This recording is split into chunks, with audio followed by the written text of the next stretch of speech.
What is going on, ladies and gentlemen? In this video, I'm going to be presenting my own theories that I trade based off of. And you're probably wondering, no, am I trying to not give credit to ICT for any of this? No, I'm not. Okay, I am giving that credit to ICT, but these are going to be a couple different theories, which I basically follow when I'm looking for trades in the market, which are one, cleaner, and two, more obvious. Okay, so there's two theories that I'm going to be going over, and I am going to be making it easier for you to find trades, hopefully using these theories. And attached will be a link to sign up to get the PDFs of these theories. So if you're interested in that, just click the link in the description. And without further ado, let's get started.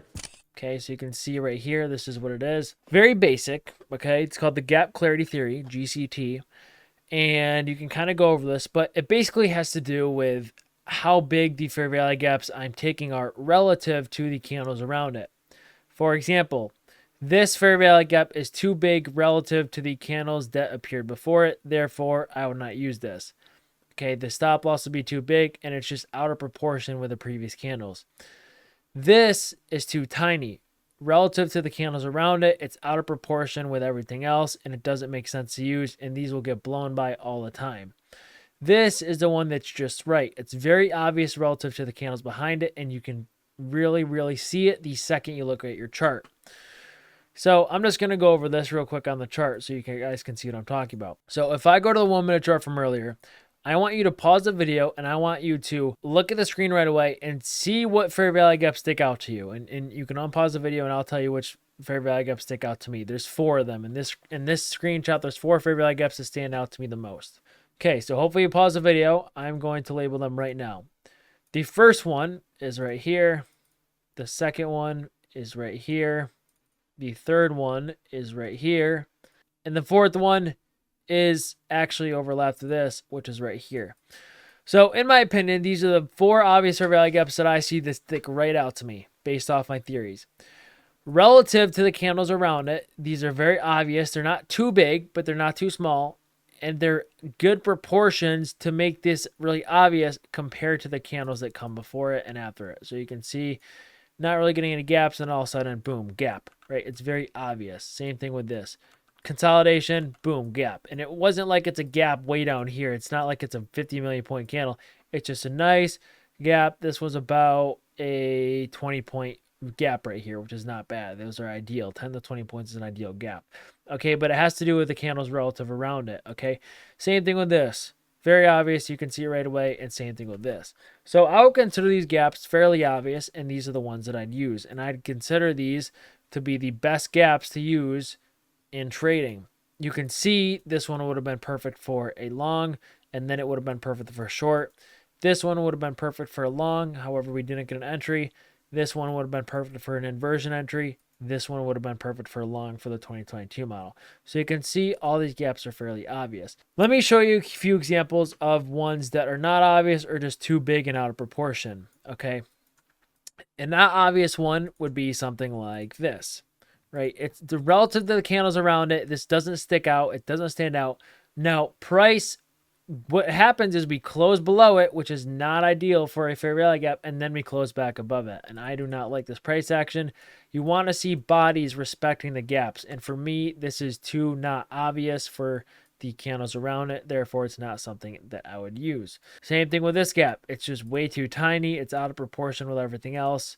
Okay, I would not use this gap, and it doesn't stand out to me. Okay, same thing with this gap right here. It just doesn't stand out to me. Would not use it. And you're gonna get a lot of these kind of blown through, and it just doesn't make sense to use. So you want to be using the obvious gaps. Those are too small. Now let me show you an example where one would be too big relative to the candles around it. So this is an example where relative to the candles around it, I consider this too big. You know, some people might be like, but it looks fine, it looks obvious. And yeah, you're right, it is obvious. But relative to the candles around it, it's almost looks like it's way out of proportion with these candles, versus this one actually looks a lot better. See this one down here? This one isn't that out of proportion. It kind of matches the previous candles, whereas this one is just too big. The stop loss is going to be too massive, so this is not one that I'd end up using. So hopefully you kind of get an understanding of this gap clarity theory. It really helps with my entries, and it's increased my win rate a lot. Now let's go over the second theory. Okay, this is still a good theory. and I will show you how to combine this with my other theory. So my other theory is called singular gap theory, okay, or SGT. Now, this is a theory where if we have too many gaps in one leg, okay, and I really consider them like next to each other in one leg, I will go to the higher time frame until it's one singular obvious gap. Okay, this is the singular gap theory, and you do not want to be using these. These are way too many gaps here. It's not clean signatures and price, and you want to be using the singular gap here. Okay, so I'm going to go to an example from today. Example from today was earlier. In this leg, we had this fair value gap, we had this fair value gap, we had this fair value gap, we had so many fair value gaps. So either one, I would not use this leg for a retracement. I'd use like a new leg, maybe like here, or like a new leg here, because there's too many gaps in this. Or what you could do is you could go to the 5 minute and go to the higher time frame and see if they combine into one. Now on the 5 minute, they do not combine into one. There's still two here. Okay, so let's keep going up time frames. 15 minute, indeed, it does combine into one. So I'd use this on the 15-minute chart, and I'd kind of use this for, okay, this is the bias. I'm looking for a reversal out of here, etc. Now this one actually isn't tapped into, and if you know me, I actually do not use 15-minute chart for entries, but I will still use it for bias. Okay, another example was, this is a better example. So from this morning, we had a nice inversion set up here. Unfortunately, the 1 minute had a gap here, it had a gap here, and it had a gap right here. So you want to keep going to the higher time frame until you see it combine into one gap. And sometimes it might not. That's okay. Unfortunately, if that's the case, you'll have to use every single one of these, which makes the stop loss bigger because your stop loss should be under all three of these. But in this scenario, we are fortunate enough to have it combine into a 2 minute. So I'd use the entry on the 2 minute here and the stop loss and base it off the 2 minute, because this is a singular gap. So you can see I only have to go up one time frame to use this. Okay. Now here's an example from London session, okay, where there was a gap here, there was a gap here, there was a gap here, and there's just too many gaps in this leg. It was all over the place. So what do? Well, you're going to want to keep going up time frames until they combine into something singular. So if we go to the 2 minute, they're still not singular, still too many. 3 minute, still too many. There's still one here, still one here. 4 minute, still not singular. 5 minute, still not singular. The 5 minute almost looks the best here though, because this is kind of tiny. So you maybe could get away with using this. And then 15 minute, okay, here we go. Now it's singular. So this is the singular gap. This is the time frame I'd use. Again, I wouldn't actually use this for an entry. I'd use it for bias. And I kind of be like, okay, maybe this 15-minute inverse, now we're going to go to the next high, which would have been here. Okay, and then you can find like a 1 minute play right here maybe.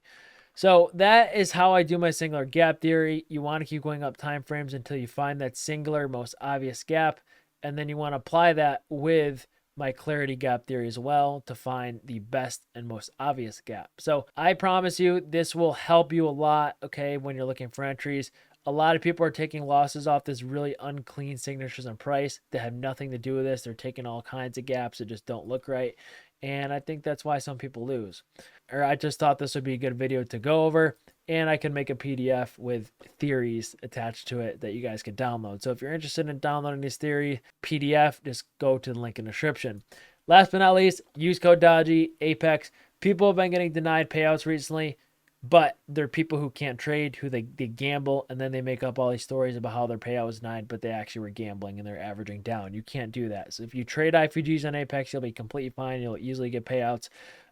So yeah, use code Dodgy. It's 80% off sale right now. I don't know for how long. Link in the description. You can get a 50K account for very, very cheap right now. So if you want to practice these theories, go check that out. That is it for the end of the video. I'll see you in the next one. Peace.